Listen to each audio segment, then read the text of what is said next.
Hello dear students, welcome to Vedant ಪಾಠಶಾಲೆ. ನಮ್ಮ ವೇದಾಂತ್ ಪಾಠಶಾಲೆ ಕಡೆಯಿಂದ ನಿಮಗೆ ಇನ್ನು ಮುಂದೆ ಮೆಂಟಲ್ ಎಬಿಲಿಟಿಗೆ ಸಂಬಂಧಿಸಿದ ರೀಸನಿಂಗ್ಗೆ ಸಂಬಂಧಿಸಿದ ತರಗತಿಗಳು ಬರ್ತಾ ಇರ್ತವೆ. ಸೊ ಇವತ್ತು ನಾನು ಯಾವ ಟಾಪಿಕ್ ನಿಮ್ಮ ಜೊತೆಯಲ್ಲಿ ಡಿಸ್ಕಸ್ ಮಾಡೋಣ ಅಂತ ಬಂದಿದ್ದೀನಿ. ಬನ್ನಿ ಆ ವಿಚಾರದ ಬಗ್ಗೆ ನಿಮಗೀಗ ನಾನು ಮಾಹಿತಿಯನ್ನು ಕೊಡ್ತೀನಿ. ನಮ್ಮ ಇವತ್ತಿನ ತರಗತಿಯಲ್ಲಿ ನಾವು ನಂಬರ್ ಸೀರೀಸಿಗೆ ಸಂಬಂಧಿಸಿದ ಹಾಗೆ ಮಾಹಿತಿಯನ್ನು ನೋಡ್ತಾ ತಿಳಿತಾ ಕಲ್ತ್ಕೊಳ್ತಾ ಹೋಗ್ತೀವಿ. ಏನಿದು ಸೀರೀಸ್ ಅಂತ ಅಂದರೆ ಫಸ್ಟ್ ನಾನು ನಿಮಗೆ ಅದ್ರ ಬಗ್ಗೆ ಕ್ಲಾರಿಟಿಯನ್ನು ಕೊಡ್ತೀನಿ. ಬನ್ನಿ ಸ್ವಲ್ಪ ನಾವು ಸೀರೀಸ್ನ ಬಗ್ಗೆ ಮಾಹಿತಿಯನ್ನು ತಿಳ್ಕೊಳ್ಳೋಣ. ಸೀರೀಸ್ ಈಗ 1, 2, 3, 4, 5 ಆ್ಯಂಡ್ ಸೋ ಆನ್ ಈ ರೀತಿಯಲ್ಲಿ ಇರುತ್ತೆ. ಓಕೆನಾ? ಹೀಗಿರುತ್ತೆ. ಇದನ್ನು ನಾವು ಸೀರೀಸ್ ಅಂತ ಹೇಳಬಹುದು. ಯಾವ ಬೇಸಿಸ್ನ ಮೇಲೆ ನಾವು ಇದನ್ನು ಸೀರೀಸ್ ಅಂತ ಹೇಳ್ತೀವಿ ಅಂತ ಅಂದರೆ ಇಲ್ಲಿ ನೋಡಿ, 1 ಏನಾಗಿದೆ 2 ಆಗಿದೆ, ವಿಚ್ ಮೀನ್ಸ್ ಇದಕ್ಕೆ 1 ಅನ್ನೋಂಥದ್ದನ್ನ ಆ್ಯಡ್ ಮಾಡಿದ್ದೀವಿ. ಒಂದಕ್ಕೆ ಒಂದು ಸೇರಿ ಇದು 2 ಆಯಿತು. ಮುಂದೆ ನೋಡೋಣ ಬನ್ನಿ. 2 ಇರೋದೇನಾಯಿತು 3 ಆಯಿತು. ಸೊ 2ಕ್ಕೆ 1 ಸೇರಿಸಿರೋದ್ರಿಂದ ಇದು 3 ಆಗಿದೆ. ಹಾಗೆ ಮುಂದಕ್ಕೆ ಹೋದರೆ 3 ಇರೋದು 4 ಆಗಿದೆ. ಅಂದರೆ 3ಕ್ಕೆ 1 ಸೇರಿಸಿದ್ದೀರಿ, ಹಾಗಾಗಿ ಇದು 4 ಆಗಿದೆ. ಈಗ 4 ಇರೋದೇನಾಗಿದೆ 5 ಆಗಿದೆ. ಸೊ ಇಲ್ಲಿ ಒಂದು ಪ್ಯಾಟ್ರನ್ ಫಾಲೋ ಆಗ್ತಾ ಇದೆ.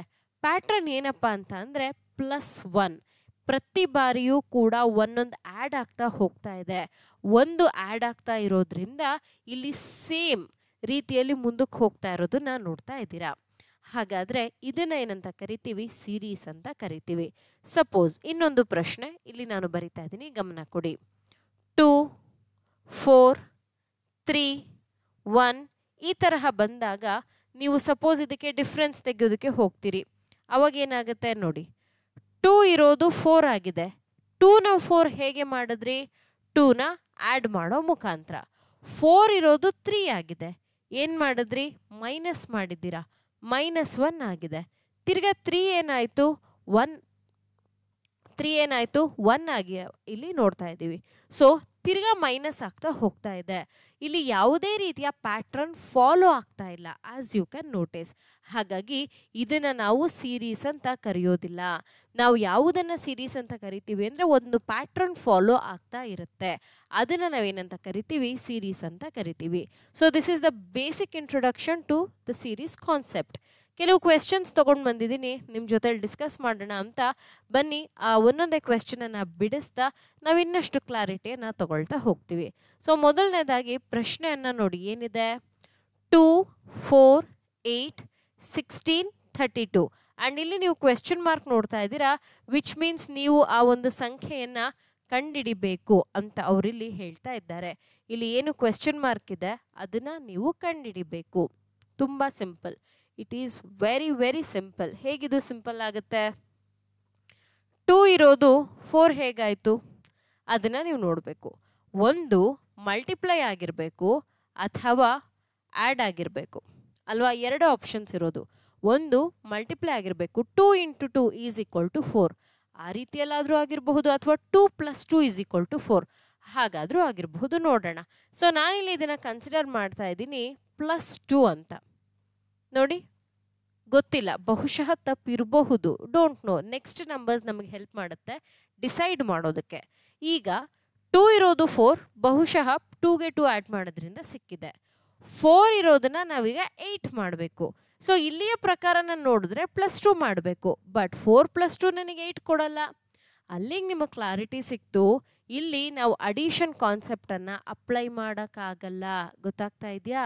ನಂಬರ್ ಸೀರೀಸ್ ಏನಿದೆ, ದಿಸ್ ಈಸ್ ವೆರಿ ಇಂಪಾರ್ಟೆಂಟ್. ಯಾವುದರ ಮೇಲೆ ಹೋಗುತ್ತೆ ಅಂದರೆ ಅಡಿಷನ್, ಸಬ್ಟ್ರಾಕ್ಷನ್, ಮಲ್ಟಿಪ್ಲಿಕೇಶನ್, ಡಿವಿಷನ್, ಹಾಗೆ ಸ್ಕ್ವಯರ್ಸ್, ಕ್ಯೂಬ್ಸ್, ಅದರ ಬೇಸಿಸ್ ಮೇಲೂ ಹೋಗುತ್ತೆ. ಅದು ಕೂಡ ಕ್ವೆಶ್ಚನ್ಸ್ ಇದೆ, ಅದನ್ನು ಹೇಳ್ಕೊಡ್ತೀನಿ. ಹೀಗೆ ನಾವಿಲ್ಲಿ ನೋಡಿದ್ವಿ ಅಡಿಷನ್ ಅನ್ನೋದು ಅಪ್ಲೈ ಆಗಲಿಲ್ಲ. This is the concept which you need to remember. ಯಾವಾಗಲೂ ಕೂಡ ಅಡಿಷನ್ನೇ ಬರುತ್ತೆ ಅಂತ ಹೇಳೋಕ್ಕಾಗಲ್ಲ. ಅದು ಡಿವಿಷನ್ ಇರಬಹುದು, ಸಬ್ಟ್ರಾಕ್ಷನ್ ಇರಬಹುದು, ಸ್ಕ್ವಯರ್ಸ್ ಇರಬಹುದು, ಕ್ಯೂಬ್ಸ್ ಇರಬಹುದು.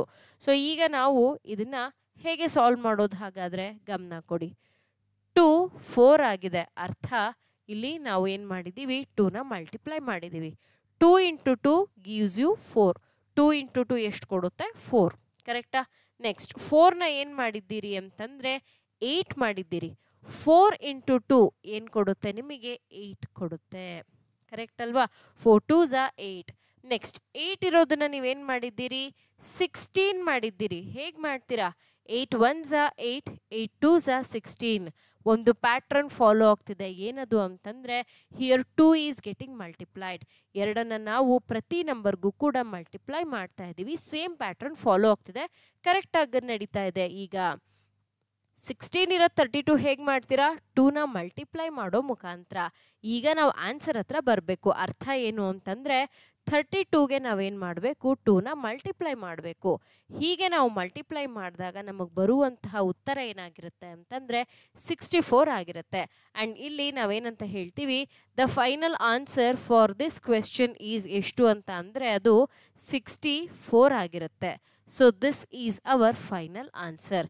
ಇದು ನಮ್ಮ ಆನ್ಸರ್ ಆಗಿದೆ. ನೋಟ್ ಮಾಡ್ಕೊಳ್ಳಿ, ಸ್ಕ್ರೀನ್ಶಾಟ್ ತೊಗೊಳ್ಳಿ, ಬರ್ಕೊಳ್ತಾ ಇದ್ರೆ ಬರ್ಕೊಳ್ಳಿ. ತುಂಬ ಇಂಪಾರ್ಟೆಂಟ್. ನಾನಲ್ಲಿ ಹೇಗೆ ನಿಮಗೆ ಡಿಫ್ರೆನ್ಸನ್ನು ಫೈಂಡ್ ಔಟ್ ಮಾಡೋದು ಅಂತ ಹೇಳಿಕೊಟ್ಟೆ. ಇಲ್ಲಿ ನೋಡಿ ಇಂಟು 2 ಅಂತ ಬರೆದಿದ್ದೀನಿ. ಸೊ ನೀವು ಅದನ್ನು ಬರೆದಿಟ್ಕೊಂಡ್ರೆ ಸುಲಭ. ಈಗೇನೋ ಅರ್ಥ ಆಗಿರುತ್ತೆ, ಆಮೇಲೆ ಮರ್ತು ಹೋಗ್ತೀರಾ, ಹೇಗೆ ಬಂತು ಅಂತಲೇ ನಿಮ್ಗೆ ಗೊತ್ತಾಗಲ್ಲ. So this is the concept. I hope ಮೊದಲನೇ ಒಂದು ಪ್ರಶ್ನೆ ನಿಮ್ಗೆ ಅರ್ಥ ಆಗಿದೆ ಅಂತ ಭಾವಿಸಿದ್ದೀನಿ. ಈಗ ಎರಡನೆಯ ಪ್ರಶ್ನೆ ಕಡೆಗೆ ಹೋಗೋಣ. ನೋಡಿ, ಎರಡನೇ ಪ್ರಶ್ನೆ ಹೀಗಿದೆ. ಏನಿದೆ? 2 6 12 20 30 ಹೀಗಿದೆ. 2 ಇದನ್ನ ಈಗ ನೀವೇನು ಮಾಡಬೇಕು ಅಂದರೆ 6 ಮಾಡಬೇಕು. ಹೇಗೆ 2ನ ನಾವು 6 ಮಾಡಬಹುದು? ಎರಡು ಆಪ್ಷನ್ಸ್ ಇದೆ ನಮ್ಮ ಹತ್ರ. ಒಂದು 2ಗೆ 4ನ ಆ್ಯಡ್ ಮಾಡೋ ಮುಖಾಂತರ ಇದನ್ನು ನಾವು 6 ಮಾಡಬಹುದು, ಅಥವಾ 2ಗೆ 3ನ ಮಲ್ಟಿಪ್ಲೈ ಮಾಡೋ ಮುಖಾಂತರ 6 ಅಂತ ತಗೊಳ್ಬಹುದು. ಎರಡರಲ್ಲಿ ಒಂದು ಯಾವ್ದು ಬೇಕಾದರೂ ಅಪ್ಲೈ ಆಗಬಹುದು. ಆ್ಯಂಡ್ ನಾವಿಲ್ಲಿ ಗಮನಿಸಿದ್ವಿ ನಂಬರ್ಸ್ ಏನಾಗಿದೆ, ಒಂದೇ ಸರ್ತಿಗೆ ಜಾಸ್ತಿ ಆಗ್ತಾ ಇದೆ. ಸೊ ಮಲ್ಟಿಪ್ಲೈ ಕಾನ್ಸೆಪ್ಟನ್ನು ಅಪ್ಲೈ ಮಾಡಿ ನೋಡೋಣ. 2 ಇಂಟು 3 ನೀವು ಮಾಡಿದ್ದಕ್ಕೆ ಎಷ್ಟು ಬಂತು ನಿಮಗೆ ಅಂತಂದರೆ 6 ಬಂತು. ಗುಡ್. ನೋಡೋಣ ಮುಂದೆ ಹೇಗೋಗುತ್ತೆ ಅಂತ. ಈಗ 6ಅನ್ನು ನೀವೇನು ಮಾಡಬೇಕಾಗಿದೆ? 12 ಮಾಡಬೇಕಾಗಿದೆ. 6ಅನ್ನು 12 ಹೇಗೆ ಮಾಡ್ತೀರಾ? ಇದ್ರ ಪ್ರಕಾರ ನೋಡಿದ್ರೆ 6 ಇಂಟು 3 ಆದರೆ ಎಷ್ಟು ಬರುತ್ತೆ? 18 ಬರುತ್ತೆ. ಆದರೆ 6 ಇಂಟು 2 ಮಾಡಿದ್ರೆ ಎಷ್ಟು ಬರುತ್ತೆ? 12 ಬರುತ್ತೆ. ಬಹುಶಃ ಇಲ್ಲಿ ಏನಾಯಿತು, ಎಕ್ಸಾಮಲ್ಲಿ ಕೂತಿರ್ತೀರಾ, ನಿಮ್ಗೆ ಅನ್ಸುತ್ತೆ ಬಹುಶಃ ಪ್ಯಾಟ್ರನ್ ಇದೆ ಇರಬೇಕು, 3 ಇದೆ 2 ಇದೆ, ಬಹುಶಃ ಡಿಕ್ರೀಸ್ ಆಗ್ತಾ ಇರಬಹುದು.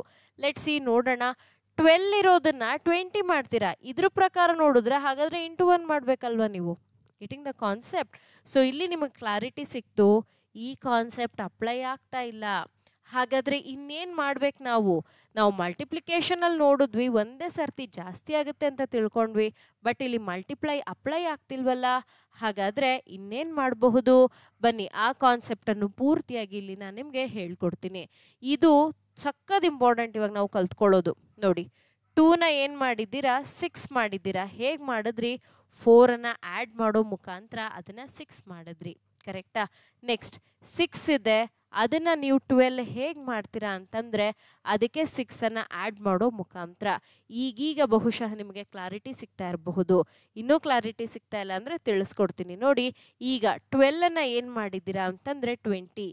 ಎಷ್ಟನ್ನ ಆ್ಯಡ್ ಮಾಡಿದ್ರೆ 12ಗೆ ನಮಗೆ ಆನ್ಸರ್ 20 ಬರುತ್ತೆ? 8ಅನ್ನು ಆ್ಯಡ್ ಮಾಡಿದ್ರೆ. ಇದರ ಕಡೆಗೆ ಗಮನ ಕೊಡಿ. 4 ಇತ್ತು, 6 ಆಯಿತು, 8 ಆಯಿತು. ಏನಾಗ್ತಿದೆ? ಎರಡೆರಡು ನಂಬರ್ಸ್ ಜಾಸ್ತಿ ಆಗ್ತಾ ಹೋಗ್ತಿದೆ. ಈ ಕಾನ್ಸೆಪ್ಟು ಇದೆ. ನಾವು ಅಡಿಷನ್ ಮಲ್ಟಿಪ್ಲಿಕೇಶನ್ ಜೊತೆಲಿ ಕೆಲವೊಮ್ಮೆ ಇದಕ್ಕೇನೆ ಇಂಟು 2ನೂ ಆ್ಯಡ್ ಆಗ್ತಾ ಹೋಗುತ್ತೆ. ಆ ಕಾನ್ಸೆಪ್ಟ್ ಕೂಡ ಬರ್ತದೆ. ಸ್ವಲ್ಪ ಹೈ ಲೆವೆಲ್ ಕ್ವೆಶನ್ಸ್ ಬರ್ತವೆ. ನಾವು ಮುಂದೆ ಅದನ್ನು ನೋಡೋಣ. ನಂತರ ಏನಾಯಿತು? 20 ಇರೋದು 30 ಆಯಿತು. ಸೊ ಎಸ್, ಅಫ್ಕೋರ್ಸ್ ಇಲ್ಲಿ ಪ್ಯಾಟ್ರನ್ ಫಾಲೋ ಆಗ್ತಾ ಇದೆ. 20 ಇರೋದು 30 ಹೇಗೆ ಮಾಡ್ತೀರಿ? 10ಅನ್ನು ಆ್ಯಡ್ ಮಾಡೋ ಮುಖಾಂತರ. ಈಗ ನಾವಿಲ್ಲಿ ಬರ್ತಾ ಇದ್ದೀವಿ, ನಮ್ಮ ಉತ್ತರದ ಕಡೆಗೆ ಬರ್ತಾ ಇದ್ದೀವಿ. ಹಾಗಾದರೆ ಇಲ್ಲಿಯ ಪ್ರಕಾರ ಈಗ ನಾವೇನು ಮಾಡಬೇಕು? 30ಅನ್ನು ಬರ್ಕೊಳ್ತೀನಿ. ಇದರ ಒಂದು ಫಾರ್ಮೆಟ್ನ ಪ್ರಕಾರ ಪ್ರತಿಯೊಂದು ನನಗೆ ಸಿಗೋ ಒಂದು ಡಿಫ್ರೆನ್ಸ್ಗೆ 2ನ ಆ್ಯಡ್ ಮಾಡಬೇಕು. ಹಾಗಾಗಿ ನಾನಿಲ್ಲಿ 2ನ ಆ್ಯಡ್ ಮಾಡ್ತಾ ಇದ್ದೀನಿ 10ಗೆ. ಆಗ ಅದು 12 ಆಗುತ್ತೆ. 30 + 12 ಅಂತ ಕೊಟ್ಟಾಗ ನಿಮ್ಗೆ ಏನು ಬರುತ್ತೆ? 42. ಹಾಗಾಗಿ ಈ ಒಂದು ಪ್ರಶ್ನೆಯ ಉತ್ತರ ಏನು ಬರುತ್ತೆ ಅಂತಂದರೆ 42. ನೋಡಿದ್ರಾ ಪ್ಯಾಟ್ರನ್ ಹೇಗೆ ಬಂತು ಅಂತ? ಕೆಲವೊಮ್ಮೆ ಮಲ್ಟಿಪ್ಲಿಕೇಶನ್ ಮಾಡೋದ್ರಿಂದ ನಮಗೆ ಏಕದಮ್ ಇನ್ಕ್ರೀಸ್ ಆಗುತ್ತೆ. ಕೆಲವೊಮ್ಮೆ ಈ ರೀತಿಯ ಅಡಿಷನ್ಸ್ ಮಾಡೋದ್ರಿಂದ ಬರೀ ಆ್ಯಡ್ ಮಾಡ್ತಾ ಇಲ್ಲ, ಜಾಸ್ತಿ ಮಾಡಿಕೊಂಡು ನೀವು ಆ್ಯಡ್ ಮಾಡ್ತಾ ಹೋಗ್ತಾ ಇದ್ದೀರಾ. ಅಂಥ ಟೈಮ್ನಲ್ಲೂ ಈ ರೀತಿಯಲ್ಲಿ ನಂಬರ್ಸ್ ಏಕ್ದಮ್ ಇನ್ಕ್ರೀಸ್ ಆಗ್ತವೆ. This is a trick to remember. ಒಂದು ಮಲ್ಟಿಪ್ಲಿಕೇಶನ್ ಅಥವಾ ಅಡಿಷನ್ ಆ್ಯಡ್ ಆಗುತ್ತೆ, ಅಡಿಷನಲ್ಲಿ ಆ್ಯಡ್ ಮಾಡ್ತಾ ಹೋಗ್ತೀವಿ ಈ ರೀತಿಯಲ್ಲಿ. ಗೊತ್ತಾಯ್ತಾ? ಇದು ಎರಡನೆಯ ಪ್ರಶ್ನೆ ಆಗಿತ್ತು. ಈಗ ನಾವು ಮೂರನೆಯ ಪ್ರಶ್ನೆ ಕಡೆಗೆ ಹೋಗೋಣ. ನಮ್ಮ ಮೂರನೆಯ ಪ್ರಶ್ನೆ ಹೀಗಿದೆ ನೋಡಿ, 1, 3, 7, 15, 31. ಇಲ್ಲೂ ಅಷ್ಟೇ 1ಇಂದ ಪ್ರಾರಂಭವಾಗಿದೆ, ಬಟ್ ಏಕ್ದಮ್ ಜಾಸ್ತಿ ಆಗ್ತಾ ಹೋಗ್ತಾ ಇದೆ. ನೋಡೋಣ ಅಡಿಷನ್ ಅಪ್ಲೈ ಆಗುತ್ತಾ, ಮಲ್ಟಿಪ್ಲಿಕೇಶನ್ ಇಲ್ಲಿ ಅಪ್ಲೈ ಆಗುತ್ತಾ ಅಂತ. ಮೊದಲನೇದಾಗಿ ನೋಡಿ, 1ಅನ್ನು 3 ಮಾಡಬೇಕು. ಹೇಗೆ ಮಾಡ್ತೀರಾ? ತುಂಬ ಸಿಂಪಲ್. 2ನ ಆ್ಯಡ್ ಮಾಡೋ ಮುಖಾಂತರ 3 ಮಾಡಿಬಿಡ್ತೀರಾ. Very simple, correct. ನೋಡೋಣ, ಬಹುಶಃ ಇದು ಹೋಗಬಹುದು, ಅಪ್ಲೈ ಆಗಬಹುದು. 3ನ 7 ಹೇಗೆ ಮಾಡ್ತೀರಾ? 3ನ 7 ಹೇಗೆ ಮಾಡ್ತೀರಾ? 4ಅನ್ನು ಆ್ಯಡ್ ಮಾಡೋ ಮುಖಾಂತರ 3ನ 7 ಮಾಡಿಬಿಡ್ತೀರಾ. ಓಕೆ, ಏನೂ ಸಮಸ್ಯೆ ಇಲ್ಲ, ಆರಾಮಾಗಿ ಆ್ಯಡ್ ಮಾಡ್ತೀರಾ. 7ಅನ್ನು 15 ಮಾಡಬೇಕು, ವಿಚ್ ಮೀನ್ಸ್ ಎರಡಕ್ಕೂ ನೀವು ಡಿಫ್ರೆನ್ಸ್ ತೆಗೆದ್ರೆ ನಾನು ಇಲ್ಲಿ ಬರಿತಾ ಇರೋದು ಸಿಗುತ್ತೆ. 7ಅನ್ನು 15 ಮಾಡೋಕೆ ಹೇಗೆ ಸಾಧ್ಯ? 7, ಅದಕ್ಕೆ ನಾನು 8ಅನ್ನು ಆ್ಯಡ್ ಮಾಡಿದ್ರೆ, if I am adding 8 to 7, ಅವಾಗ ಅದೇನಾಗುತ್ತೆ ಅಂತಂದರೆ ನಮಗೆ ಅದು 15 ಆಗುತ್ತೆ. ಏನಾದರೂ ಪ್ಯಾಟ್ರನ್ ಫಾಲೋ ಆಗ್ತಿದೆಯಾ ಗಮನಿಸಿ, ಸುಮ್ಮನೆ ಬರ್ಕೊಂಡು ಹೋಗಿ ಟೈಮ್ ವೇಸ್ಟ್ ಮಾಡೋಕ್ಕಾಗಲ್ಲ. ಪ್ಯಾಟ್ರನ್ ಫಾಲೋ ಆಗ್ತಿದ್ರೆ ಕಂಟಿನ್ಯೂ ಮಾಡಬಹುದು, ಫಾಲೋ ಆಗ್ತಿಲ್ಲ ಅಂದರೆ ಇನ್ನೊಂದು ಮೆಥಡನ್ನು ಅಪ್ಲೈ ಮಾಡಬಹುದು. ಸೊ 2 ಇತ್ತು, 4 ಆಯಿತು, 8 ಆಯಿತು, ವಿಚ್ ಮೀನ್ಸ್ ಬೇಕಾದರೆ ಇದರಲ್ಲೂ ನೀವು ಇನ್ನೂ ಡಿಫ್ರೆನ್ಸನ್ನು ತೆಗಿಬಹುದು. ನೋಡಿ, 2 ಇದ್ದಿದ್ದೇನು 4 ಆಯಿತು, ವಿಚ್ ಮೀನ್ಸ್ 2 ಆ್ಯಡ್ ಮಾಡಿದ್ದೀರಾ. 4 ಇದ್ದಿದ್ದೇನಾಯಿತು 8 ಆಯಿತು, ವಿಚ್ ಮೀನ್ಸ್ ಇಲ್ಲಿ 4 ಆ್ಯಡ್ ಮಾಡಿದ್ದೀರಾ. ಈ ಕಾನ್ಸೆಪ್ಟ್ ಆದರೂ ಅಪ್ಲೈ ಮಾಡ್ಕೊಳ್ಳಿ. ಅಥವಾ 2 ಇದ್ದಿದ್ದು 4 ಆಯಿತು, ಹೇಗೆ? 2ನ ಮಲ್ಟಿಪ್ಲೈ ಮಾಡಿದ್ದೀರಾ. 4 ಇದ್ದಿದ್ದು 8 ಆಯಿತು, ಹೇಗೆ? 2ನ ಮಲ್ಟಿಪ್ಲೈ ಮಾಡಿದ್ದೀರಾ. 4 2s are 8. ಲೆಟ್ಸ್ ಸಿ, ಮುಂದೆ ನೋಡೋಣ ಹೇಗಿದನ್ನು ತಗೊಳ್ಬಹುದು ಅಂತ. ಹಾಗೆ ಮುಂದಕ್ಕೆ ಹೋಗ್ತಾ ಇದ್ದೀನಿ. 15ಅನ್ನು ನೀವು 31 ಮಾಡಿದ್ದೀರಾ. ಹೇಗೆ ಸಾಧ್ಯ? ಈಗ ಇವೆರಡಕ್ಕೂ ಕೂಡ ನೀವು ಡಿಫ್ರೆನ್ಸನ್ನು ತೆಗೆದ್ರೆ ನಿಮ್ಗೆ ಉತ್ತರ ಸಿಗುತ್ತೆ. ಸೊ ಎಷ್ಟಾಯಿತು ಇಲ್ಲಿ ಡಿಫ್ರೆನ್ಸ್ ಅಂತ ಅಂದರೆ +16. 15ಗೆ 16 ಆ್ಯಡ್ ಮಾಡಿದ್ರೆ ಎಷ್ಟು ಬರುತ್ತೆ? 31, 31 ನಿಮಗೆ ಬರುತ್ತೆ. ಸೊ 8ಅನ್ನು ಇಲ್ಲಿ ನಿಮಗೆ 8 ಇದೆ, ಅದು 16 ಆಗಿದೆ. ಹೇಗೆ ಬಂದಿದೆ ಅಂತ ಅಂದರೆ +8 ಮಾಡಿದ್ರು, 8ಗೆ 8 ಮಾಡಿದ್ರು 16, 8ಗೆ ನಾವು ಇಂಟು 2 ಮಾಡಿದ್ರು ಕೂಡ 16. ಸೊ ಎರಡೂ ಕೂಡ ಫಾಲೋ ಆಗ್ತಿದೆ, ವಿಚ್ ಮೀನ್ಸ್ ನಾವು ಕರೆಕ್ಟಾದ ಟ್ರ್ಯಾಕಲ್ಲಿ ಹೋಗ್ತಾ ಇದ್ದೀವಿ. ಈಗ ನಾವು ನಮ್ಮ ಪ್ರಶ್ನೆ ಏನಿದೆ ಅದರ ಕಡೆಗೆ ಗಮನ ಕೊಡೋಣ. ಈಗ ನಾವು ಉತ್ತರಕ್ಕೆ ಬರಬೇಕಾಗಿದೆ. ಇದರ ಪ್ರಕಾರ ನಾವು 2, 4, 8, 16 ಅಂತ ಅಂದರೆ ಈ 16ಗೆ ನಾನು 2ಅನ್ನಾದರೂ ಮಲ್ಟಿಪ್ಲೈ ಮಾಡಬಹುದು ಅಥವಾ +16 ಆದರೂ ಮಾಡಬಹುದು. ಆಗ ನನಗೇನು ಉತ್ತರ ಬರುತ್ತೆ ಅದನ್ನು ನಾನಿಲ್ಲಿ ಬರಿಬೇಕಾಗತ್ತೆ. ತುಂಬ ಗಮನ ಇಟ್ಟು ನೀವು ಬರಿಬೇಕು. ಯಾಕೆ ಅಂತ ಅಂದರೆ ಇಲ್ಲಿ 1ಅನ್ನು 2ಗೆ ಆ್ಯಡ್ ಮಾಡಿ 3 ಮಾಡಿದ್ದೀರಾ, 3ಗೆ 4 ಆ್ಯಡ್ ಮಾಡಿ 7, 7ಗೆ 8 ಆ್ಯಡ್ ಮಾಡಿ 15, 15ಗೆ 16 ಆ್ಯಡ್ ಮಾಡಿ 31. ನೀವು ಡೈರೆಕ್ಟಾಗಿ ಆನ್ಸರ್ ಬರೆಯುವಾಗ ಇಲ್ಲಿ 32 ಅಂತ ಬರೆದ್ರೆ ಅದು ತಪ್ಪಾಗುತ್ತೆ. ಯಾಕೆ? ಬಿಕಾಸ್ ನಾವು ಇವೆರಡನ್ನು ಆ್ಯಡ್ ಮಾಡಿರೋದಕ್ಕೆ ಇದು ಬಂದಿದೆ. ಹಾಗಾಗಿ ಇಲ್ಲಿ ನಾನು 32 ಏನು ತಗೊಳ್ತೀನಿ ಅದನ್ನು 31ಗೆ ಆ್ಯಡ್ ಮಾಡಬೇಕು. ಡೈರೆಕ್ಟಾಗಿ 32 ಬರಿಬಾರ್ದು. ಇಲ್ಲಿ ನಾವು 31 ತಗೊಂಡು 32ನ ಆ್ಯಡ್ ಮಾಡಬೇಕು. ಇವೆರಡು ಆ್ಯಡ್ ಮಾಡಿದ್ರೆ ನನಗೆ ಈ ಒಂದು ಉತ್ತರ ಬರುತ್ತೆ. ಹಾಗಾಗಿ ಇಲ್ಲಿ ನಾನು ಅದನ್ನೇನಂತ ಬರಿಬೇಕು ಅಂತ ಅಂದರೆ 63. So finally what is the answer for this question ಅಂತ ಅಂದರೆ 63. ಈ ರೀತಿಯಲ್ಲಿ ಆನ್ಸರ್ ನಾವು ಮಾಡ್ತಾ ಹೋಗ್ತೀವಿ. ಇದಕ್ಕೆ ಹೇಳೋದು ನಂಬರ್ ಸೀರೀಸ್. ನೋಡ್ತಾ ಇದ್ದೀರಿ ಹೇಗೆ ನಾವು ಡಿಫ್ರೆನ್ಸ್ ತೆಗಿತೀವಿ ಅಂತ. ಈ ಡಿಫ್ರೆನ್ಸ್ ತೆಗೆಯೋದನ್ನು ನೀವು ಇದನ್ನು ನಾವು ಪಿರಮಿಡ್ ಸೀರೀಸ್ ಅಂತ ಕೂಡ ಹೇಳಬಹುದು ಅಥವಾ ಪಿರಮಿಡ್ ಡಿಫ್ರೆನ್ಸ್ ಅಂತ ಕೂಡ ಹೇಳ್ತೀವಿ. ಯಾಕೆ ಅಂತಂದರೆ ಇದು ಹೇಗೆ ಬಂತು ಅಂತ ನಾವು ತಿಳ್ಕೊಳ್ತೀವಿ, ಅನಲೈಸ್ ಮಾಡ್ತೀವಿ. ಅದಕ್ಕೋಸ್ಕರ ನೀವು ನೋಡ್ಬೋದು ಹಾಗೆ ಹಾಗೆ ಹಾಗೆ ಇಲ್ಲಿ ಹೋಗ್ತಾ ಇರುತ್ತೆ. ನಂಬರ್ ಸೀರೀಸ್ ಅನ್ನೋ ಕಾನ್ಸೆಪ್ಟ್ ಏನಿದೆ, ನಿಮ್ಮ ಪ್ರಶ್ನೆ, ನಿಮ್ಮ ಈ ಒಂದು ಪ್ರಶ್ನೆ KS ಪರೀಕ್ಷೆಯಲ್ಲೂ ಬರುತ್ತೆ, ನಿಮ್ಮ ಯಾವುದೇ ಒಂದು ಗ್ರೂಪ್ ಸಿ ಪರೀಕ್ಷೆಯಲ್ಲಿ ಬರುತ್ತೆ, SSCಯಲ್ಲಿ ಬರುತ್ತೆ, PSIಯಲ್ಲಿ ಬರುತ್ತೆ, ESI PC ಪ್ರತಿಯೊಂದು ಎಕ್ಸಾಮಲ್ಲೂ ಇರುತ್ತೆ. 1 ಅಥವಾ 2 ಪ್ರಶ್ನೆಗಳು ಪಕ್ಕಾ ಕ್ವೆಶ್ಚನ್ ಇದು. ಸೊ ಹಾಗಾಗಿ ಮೊದಲನೇ ಇದೇ ಟಾಪಿಕನ್ನೇ ತೊಗೊಂಡು ಇವತ್ತು ನಾನು ನಿಮ್ಮ ಮುಂದೆ ಬಂದಿದ್ದೀನಿ. ಸೊ ಹೀಗೆ ನಾವು ನೋಡಬಹುದು. ಆ್ಯಂಡ್ ಈ ಪ್ರಶ್ನೆಯ ಉತ್ತರ ಎಷ್ಟು ಅಂತಂದರೆ 63. ಓಕೆ, ಬನ್ನಿ ಮುಂದಿನ ಪ್ರಶ್ನೆ ಕಡೆಗೆ ಹೋಗೋಣ. ಇನ್ನೊಂದು ಪ್ರಶ್ನೆಯನ್ನು ತೊಗೊಂಡು ಬಂದಿದ್ದೀನಿ. ನಾನು ಆಗಲೇ ನಿಮಗೆ ಹೇಳಿದೆ, ನಂಬರ್ ಸೀರೀಸ್ ಅಂತ ಬಂದಾಗ ಅಡಿಷನ್, ಸಬ್ಟ್ರಾಕ್ಷನ್, ಮಲ್ಟಿಪ್ಲಿಕೇಶನ್, ಡಿವಿಷನ್ ಜೊತೆಯಲ್ಲಿ ಸ್ಕ್ವಯರ್ಸ್ ಮತ್ತು ಕ್ಯೂಬ್ಸ್ ಬರುತ್ತೆ. ಏನಿದು ಸ್ಕ್ವಯರ್ಸ್ ಮತ್ತು ಕ್ಯೂಬ್ಸ್ ಅಂತ ನೀವು ಯೋಚನೆ ಮಾಡ್ತಿದ್ರೆ ಇಲ್ಲಿ ನಾನು ನಿಮಗೆ ಒಂದು ಮಾಹಿತಿಯನ್ನು ಕೊಡ್ತೀನಿ, ಪ್ರತಿಯೊಬ್ಬರು ಗಮನ ಇಟ್ಟು ನೋಡಿ. ಸ್ಕ್ವಯರ್ಸ್ ಅಂತ ಬಂದಾಗ ನಿಮಗೆ ಮಿನಿಮಮ್ ಅಂದರೂ ಮೊದಲ 20 ಸ್ಕ್ವೇರ್ಸ್ ನೆನಪಿರಬೇಕು. ಸೇ 2 ಸ್ಕ್ವಯರ್ ಎಷ್ಟು ಬರುತ್ತೆ? 4. 3 ಸ್ಕ್ವಯರ್ ಎಷ್ಟು ಬರುತ್ತೆ? 9. 4 ಸ್ಕ್ವಯರ್ ಎಷ್ಟು ಬರುತ್ತೆ? 16.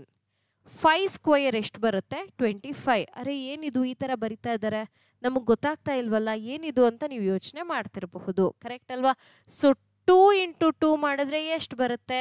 4. ನಾನಿಲ್ಲಿ ಅದನ್ನೇ ಬರೆದಿರೋದು 2 ಸ್ಕ್ವಯರ್ ಅಂತ. 3 ಇಂಟು 3 ಮಾಡಿದ್ರೆ ಎಷ್ಟು ಬರುತ್ತೆ? 9. ಅದನ್ನೇ ನಾನಿಲ್ಲಿ ಬರ್ತಿದ್ದೀನಿ. ನೆಕ್ಸ್ಟ್ 4 ಇಂಟು 4 ಮಾಡಿದ್ರೆ ಎಷ್ಟು ಬರುತ್ತೆ? 16.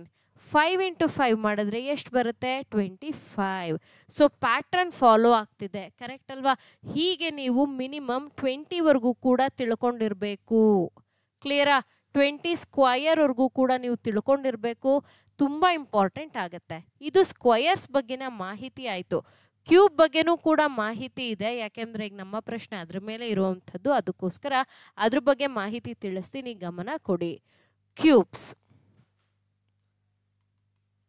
1 ಕ್ಯೂಬ್ 1 ಅರ್ಥ ಏನು? 1 ಇಂಟು 1 ಇಂಟು 1 ಇದನ್ನೇ ನಾವೇನಂತ ಕರಿತೀವಿ? 1 ಕ್ಯೂಬ್ ಅಂತ ಕರಿತೀವಿ. ನಂತರ 2 ಕ್ಯೂಬ್ ಬರುತ್ತೆ. ಎಷ್ಟು ಬರುತ್ತೆ? 8 ಬರುತ್ತೆ. ಹೇಗೆ ಮ್ಯಾಮ್ 8 ಬಂತು ಅಂತ ನೀವು ನನ್ನ ಕೇಳಬಹುದು. ನೋಡಿ ಇಲ್ಲಿ ಮಾಡಿ ತೋರಿಸ್ತಾ ಇದ್ದೀನಿ. 2 ಇಂಟು 2 ಇಂಟು 2 2 ಇಂಟು 2 4 4 ಇಂಟು 2 8. ಇದೇ ತರಹ ನಾವು 3 ಕ್ಯೂಬನ್ನು ಮಾಡೋಣ. ಎಷ್ಟು ಬರುತ್ತೆ? 27 ಬರುತ್ತೆ. ಹೇಗೆ ಬಂತು 27? 3 ಇಂಟು 3 ಇಂಟು 3 3 3s 9 9 3s 27. ಈ ರೀತಿಯಲ್ಲಿ ಬರುತ್ತೆ. ಹೀಗೆ ಇದನ್ನೂ ಕೂಡ ನೀವು 20 ಕ್ಯೂಬ್ವರೆಗೂ ಕೂಡ ಕಲ್ತ್ಕೊಳ್ಬೇಕು. ಇದು ಬಹಳ ಬಹಳ ಇಂಪಾರ್ಟೆಂಟ್ ಆಗುತ್ತೆ. ಸ್ಕ್ವಯರ್ಸ್ ಮತ್ತು ಕ್ಯೂಬ್ನ ಬೇಸಿಸ್ನಲ್ಲಿ ನಿಮಗೆ ನಂಬರ್ ಸೀರೀಸ್ ಪ್ರಶ್ನೆಗಳನ್ನು ಕೇಳ್ತಾರೆ. ಅದಕ್ಕೆ ಒಂದು ಎಕ್ಸಾಂಪಲ್ ಆಗಿ ಇಲ್ಲಿ ನಾನು ಒಂದು ಪ್ರಶ್ನೆಯನ್ನು ತೊಗೊಂಡು ಬಂದಿದ್ದೀನಿ. ಅದೇ 1 8 27 64 and what is the next number. ಇದಕ್ಕೆ ನೀವು ಏನೇ ಆ್ಯಡ್ ಮಾಡಿ ಏನೇ ಮಲ್ಟಿಪ್ಲೈ ಮಾಡಿದ್ರು ನಿಮ್ಗೆ ಆನ್ಸರ್ ಬರಲ್ಲ, ಬಿಕಾಸ್ ಇದು ಕ್ಯೂಬ್ ಬೇಸ್ಡ್ ಪ್ರಾಬ್ಲಮ್ ಆಗಿದೆ. ನಮಗೆ ಹೇಗೆ ಗೊತ್ತಾಗುತ್ತೆ? ಹೇಗೆ ನಾವು ಈ ಕ್ವೆಶ್ಚನನ್ನು ನೋಡ್ತಿದ್ದ ಹಾಗೆ ಎಸ್ ಇದು ಸ್ಕ್ವಯರ್, ಎಸ್ ಇದು ಕ್ಯೂಬ್ ಅಂತ ಗೊತ್ತಾಗುತ್ತೆ ಅಂತ ನೀವು ನನ್ನ ಕೇಳಿದ್ರೆ, only by practising the squares and cubes. 20 ಮೀರಿ ನಿಮಗೇನು ಪರೀಕ್ಷೆಯಲ್ಲಿ ಕೊಡೋದಿಲ್ಲ. ಕೊಟ್ಟರು ಅಟ್ಲೀಸ್ಟ್ ನಿಮಗೆ 20ವರೆಗೂ ಗೊತ್ತಿರೋದ್ರಿಂದ ನೀವು ಅಟ್ಲೀಸ್ಟ್ ಐಡೆಂಟಿಫೈ ಮಾಡಬಹುದು ಇದು ಸ್ಕ್ವಯರ್ಸ್ ರಿಲೇಟೆಡಾ ಕ್ಯೂಬ್ಸ್ ರಿಲೇಟೆಡಾ ಅಂತ. ಸೊ ಹಾಗಾಗಿ this is very very important. ಇದನ್ನು ನೀವು ಪ್ರಾಕ್ಟೀಸ್ ಮಾಡಿ. 20ವರೆಗೂ ನಿಮಗೆ ಗೂಗಲ್ ಕ್ರೋಮಲ್ಲಿ ಸಿಗುತ್ತೆ, ಸರ್ಚ್ ಮಾಡ್ಬೋದು, ಇಲ್ಲ ಯೂಟ್ಯೂಬಲ್ಲೂ ಸಿಗುತ್ತೆ, ಇಲ್ಲ ನೀವೇ ಒಂದು 10 ನಿಮಿಷ ಕೂತ್ಕೊಂಡು ಬರೀಬಹುದು. ಇದು ಇಂಪಾರ್ಟೆಂಟ್. ತಿಳ್ಕೊಳ್ಳಿ, ಕಲ್ತ್ಕೊಳ್ಳಿ. ಬನ್ನಿ ಈ ಪ್ರಶ್ನೆನ ಈಗ ನಾವು ಸಾಲ್ವ್ ಮಾಡೋಣ. ಏನಿದೆ ಕ್ವೆಶ್ಚನ್? 1 ಕ್ಯೂಬ್ ಅಂತ ಇದೆ, ಕರೆಕ್ಟಾ? ಸಾರಿ 1 ಅಂತ ಇದೆ. ಹೇಗೆ ಬಂತಿಲ್ಲಿ? 1 ಇಂಟು 1 ಇಂಟು 1 ಇದನ್ನು ನೀವೇನು ಶಾರ್ಟಾಗಿ ಏನಂತ ಕರಿತೀವಿ? 1 ಕ್ಯೂಬ್ ಅಂತ ಕರಿತೀವಿ. ಇದೊಂದು ಕಾನ್ಸೆಪ್ಟ್ ಆಯಿತು. 8 ಅಂತ ಇದೆ. ಹೇಗೆ ಬಂತು ಇಲ್ಲಿ ನನಗೆ 8? ಬಿಕಾಸ್ ನಾನು 2 ಕ್ಯೂಬ್ನ ಕನ್ಸಿಡರ್ ಮಾಡಿದ್ದೀನಿ. ಇಲ್ಲಿಗೆ ಬಂದಾಗ 27 ಅಂತ ಇದೆ. ಸೊ ಇಲ್ಲೇನಾಯಿತು? 3 ಕ್ಯೂಬನ್ನು ತೊಗೊಂಡಿದ್ದೀವಿ. ಈಗಷ್ಟೇ ನಾನಲ್ಲಿ ಬರೆದೆ. ಸೊ ಇದನ್ನು ನೀವು ಗಮನಿಸಿದ್ರೆ ಒಂದು ಪ್ಯಾಟ್ರನ್ ಫಾಲೋ ಆಗ್ತಿದೆ. ಏನಿದೆ ಪ್ಯಾಟ್ರನ್? 1 2 3. ನೆಕ್ಸ್ಟ್ ಏನು? 4 ಕ್ಯೂಬ್ ಇದೆ. 4 ಇಂಟು 4 ಇಂಟು 4 ಮಾಡಿದ್ರೆ ಎಷ್ಟು ಬರುತ್ತೆ? 64 ಬರುತ್ತೆ ಅಲ್ವಾ? ಸೊ ಇದರ ಪ್ರಕಾರ ನಾನು ನೋಡಿದ್ರೆ ನನ್ನ ಉತ್ತರ ಏನಾಗಿರಬೇಕು ಅಂತಂದರೆ 5 ಕ್ಯೂಬ್ ಆಗಿರಬೇಕು. 5 ಕ್ಯೂಬ್ ಎಷ್ಟು ಬರುತ್ತೆ? ಅಥವಾ 5 ಕ್ಯೂಬನ್ನು ಹೇಗೆ ಬರೆಯೋದು? 5 ಇಂಟು 5 ಇಂಟು 5 ನೋಡಿ, 5 5s 25, 25 5s 125. ಸೊ ಇಲ್ಲಿ ನಮಗೆ ಬಂತು 125. ಸೊ ಈ ಪ್ರಶ್ನೆಯ ಉತ್ತರ ಏನು ಅಂತಂದರೆ 125. ಹೀಗೆ ನೀವು ಕ್ಯೂಬ್ಸ್ ಮತ್ತು ಸ್ಕ್ವಯರ್ಸ್ಗೆ ರಿಲೇಟೆಡ್ ಆದಂಥ ಪ್ರಶ್ನೆಗಳನ್ನು ಕೆಲವೇ ಸೆಕೆಂಡ್ಸ್ಗಳಲ್ಲಿ ಸಾಲ್ವ್ ಮಾಡಬಹುದು when you know the concept of squares and cubes. ಇದಾಗಿತ್ತು ಈ ಪ್ರಶ್ನೆ. ಬನ್ನಿ ಮುಂದಿನ ಪ್ರಶ್ನೆ ಕಡೆಗೆ ಹೋಗೋಣ. ಏನಿದೆ ನೋಡೋಣ. ನಮ್ಮ ಮುಂದಿನ ಪ್ರಶ್ನೆ ಹೀಗಿದೆ, ಆ್ಯಂಡ್ ಇದು ಕೊನೆಯ ಪ್ರಶ್ನೆ ಆಗಿದೆ, ನಮ್ಮ ತರಗತಿಯ ಕೊನೆಯ ಪ್ರಶ್ನೆ. 5 10 20 40 and what is the next number. ಇದು ನಮ್ಮ ಈಗಿನ ಪ್ರಶ್ನೆಯಾಗಿದೆ. 5 10 ಹೇಗೆ ಮಾಡಿದ್ದಾರೆ? ಒಂದು 5ಕ್ಕೆ 2 ಮಲ್ಟಿಪ್ಲೈ ಮಾಡಿರಬಹುದು, 5 2s are 10, ಅಥವಾ 5ಕ್ಕೆ 5 ಸೇರಿಸಿರಬಹುದು, ಆಗ ಅದು 10 ಆಗಿದೆ. ಓಕೆ, ನೋಡೋಣ. ಎರಡು ಪಾಸಿಬಿಲಿಟೀಸ್ ಇದೆ, ಬರಿತಾ ಇದ್ದೀನಿ. 5ಕ್ಕೆ 5 ಸೇರಿಸಿದ್ದಾರೆ, ಈ ಥರನಾದರೂ ಇರಬಹುದು. 5ಕ್ಕೆ 2 ಸೇರಿಸಿದ್ದಾರೆ, ಹೀಗಾದರೂ ಇರಬಹುದು, ನನಗೂ ಗೊತ್ತಿಲ್ಲ. Let's see. ಅದಾದಮೇಲೆ 10 20 ಆಗಿದೆ. ಎರಡು ಪಾಸಿಬಿಲಿಟೀಸ್ ಇದೆ. ಯಾವುದದು? ಒಂದು 10ಕ್ಕೆ 10 ಸೇರಿಸಿದ್ದಾರೆ, 20 ಆಯಿತು, ಅಥವಾ 10ಕ್ಕೆ 2 ಇಲ್ಲಿ ಗುಣಾಕಾರ ಮಾಡಿದ್ದಾರೆ, ಮಲ್ಟಿಪ್ಲೈ ಮಾಡಿದ್ದಾರೆ, 20 ಆಯಿತು. ಓಕೆ, ಫಾಲೋ ಆಗ್ತಿದೆ, ಸಮಸ್ಯೆ ಏನಿಲ್ಲ. 20ನ್ನು 40 ಮಾಡಿದ್ದಾರೆ, 20 ಏನಾಗಿದೆ? 40 ಆಗಿದೆ. ಹೇಗೆ ಸಾಧ್ಯ 20 40 ಆಗೋದಕ್ಕೆ? ಒಂದು ಆ್ಯಡ್ ಮಾಡೋ ಮುಖಾಂತರ, ಹೀಗೆ 20ಕ್ಕೆ 20ನ್ನು ಆ್ಯಡ್ ಮಾಡೋ ಮುಖಾಂತರ 40 ಮಾಡಬಹುದು, ಅಥವಾ 20ಕ್ಕೆ 2 ಗುಣ ಮಾಡೋ ಮುಖಾಂತರ, ಮಲ್ಟಿಪ್ಲೈ ಮಾಡೋ ಮುಖಾಂತರವೂ ಕೂಡ 40 ಮಾಡಬಹುದು.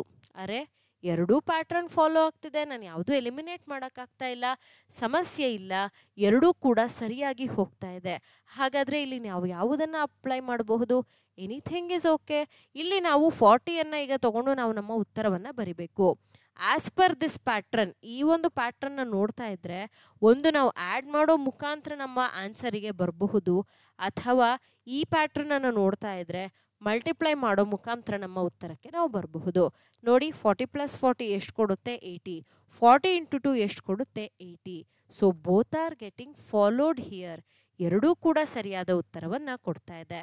ಪರೀಕ್ಷೆಯಲ್ಲಿ ಅವರು ನಿಮಗೆ ಇದನ್ನೆಲ್ಲ ಬರೀರಿ ಅಂತ ಅವ್ರು ಹೇಳಲ್ಲ. ಇದು ನಿಮ್ಮ ಕಂಪ್ಲೀಟ್ ಆದಂಥ worksheet. They are only concerned about the answer. ಉತ್ತರ ಏನು ಬಂದಿದೆ ಅದನ್ನಷ್ಟೇ ಅವ್ರು ನೋಡ್ತಾರೆ. ಎರಡೂ ಒಂದು ಫಾರ್ಮೆಟ್ನಲ್ಲಿ ನಾವು ನೋಡ್ತಾ ಇದ್ದೀವಿ, ಸೇಮ್ ಆನ್ಸರ್ ಬಂದಿದೆ. ಸೊ ಇಲ್ಲಿ ನಾವು ಕನ್ಸಿಡರ್ ಮಾಡ್ತೀವಿ ನಮ್ಮ ಆನ್ಸರ್ ಏನಂತ, 80. ಸೊ ಹೀಗೆ ನೀವು ಆನ್ಸರನ್ನು ಫೈಂಡ್ ಔಟ್ ಮಾಡ್ಬೋದು. ನಾನು ಎರಡೂ ವಿಧಾನ ಹೇಳ್ಕೊಟ್ಟಿದ್ದೀನಿ. ಎರಡೂ ಯಾಕೆ ಹೇಳ್ಕೊಟ್ಟೆ ಅಂದರೆ ಕೆಲವ್ರಿಗೆ ಇದು ಅರ್ಥ ಆಗಿರುತ್ತೆ, ಕೆಲವ್ರಿಗೆ ಇದು ಅರ್ಥ ಆಗಿರುತ್ತೆ. So anything is okay. But ನೀವು ನನ್ನ ಯಾವುದನ್ನು ಪ್ರಿಫರ್ ಮಾಡ್ತೀರಾ ಎಕ್ಸಾಕ್ಟಾಗಿ ಅಂತ ಕೇಳಿದ್ರೆ, ಐ ಪ್ರಿಫರ್ ದಿಸ್ ಒನ್. ಯಾಕೆ ಇದನ್ನು ಪ್ರಿಫರ್ ಮಾಡ್ತೀನಿ? ಬಿಕಾಸ್ ಎಲ್ಲದರಲ್ಲೂ ಕೂಡ ಸೇಮ್ ಫಾಲೋ ಆಗ್ತಾ ಇದೆ. ಸೊ ನಾನು ಇದನ್ನು ಕನ್ಸಿಡರ್ ಮಾಡ್ತೀನಿ. ನೀವು ಎರಡರಲ್ಲಿ ಒಂದು ಯಾವುದನ್ನಾದರೂ ಕನ್ಸಿಡರ್ ಮಾಡಬಹುದು.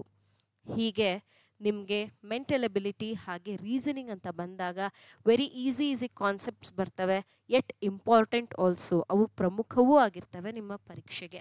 ಈ ತರಹದ ವಿಚಾರಗಳನ್ನು ನಾನು ನಿಮಗೆ ಕ್ಲಾಸಸ್ ಆಗಿ ಮಾಡಿಕೊಡ್ತಾ ಹೋಗ್ತೀನಿ. ತಪ್ಪದೆ ನಮ್ಮ ಕ್ಲಾಸಸನ್ನು ಫಾಲೋ ಮಾಡಿ. ನೆಕ್ಸ್ಟ್ ಏನು ಹೇಳ್ಕೊಡ್ತೀನಿ? ಆಲ್ಫಬೆಟ್ ಸೀರೀಸನ್ನು ಹೇಳ್ಕೊಡ್ತೀನಿ. ಸೀರೀಸಲ್ಲೇ ವಿಧಗಳು ಬರ್ತವೆ. ಮೊದಲನೇ ವಿಧ ಇವತ್ತು ನಾನು ಹೇಳ್ಕೊಟ್ಟಿದ್ದೀನಿ. ನಂತರದಲ್ಲಿ ನಾವು ಆಲ್ಫಬೆಟ್ ಸೀರೀಸನ್ನು ನೋಡ್ತೀವಿ. ಇದಾಗಿತ್ತು ನಮ್ಮ ಇಂದಿನ ತರಗತಿ. ಮೊದಲನೇ ಬಾರಿ ನಮ್ಮ ತರಗತಿಗೆ ವಿಸಿಟ್ ಮಾಡ್ತಾ ಇದ್ದೀರಾ ಅಂತಿದ್ದಲ್ಲಿ, ನಮ್ಮ ಈ ಒಂದು ತರಗತಿ ಇಷ್ಟ ಆಗಿದೆ ಅಂತ ಇದ್ದಲ್ಲಿ ಲೈಕ್ ಮಾಡಿ, ನಮ್ಮ ಚಾನಲ್ನ ತಪ್ಪದೆ ಸಬ್ಸ್ಕ್ರೈಬ್ ಮಾಡ್ಕೊಳ್ಳಿ, ಹಾಗೆ ತಪ್ಪದೆ ಬೆಲ್ ಐಕಾನ್ನು ಕ್ಲಿಕ್ ಮಾಡಿ. ಸೋ ದಟ್ ನಾವು ನೆಕ್ಸ್ಟ್ ಅಪ್ಲೋಡ್ ಮಾಡೋ ಕ್ಲಾಸಸ್ ಎಲ್ಲ ನಿಮಗೆ ನೋಟಿಫೈ ಆಗುತ್ತೆ. ಇವತ್ತಿನ ನಮ್ಮ ತರಗತಿಯನ್ನು ಅಟೆಂಡ್ ಮಾಡಿದ್ದಕ್ಕಾಗಿ ಥ್ಯಾಂಕ್ ಯು ವೆರಿ ಮಚ್.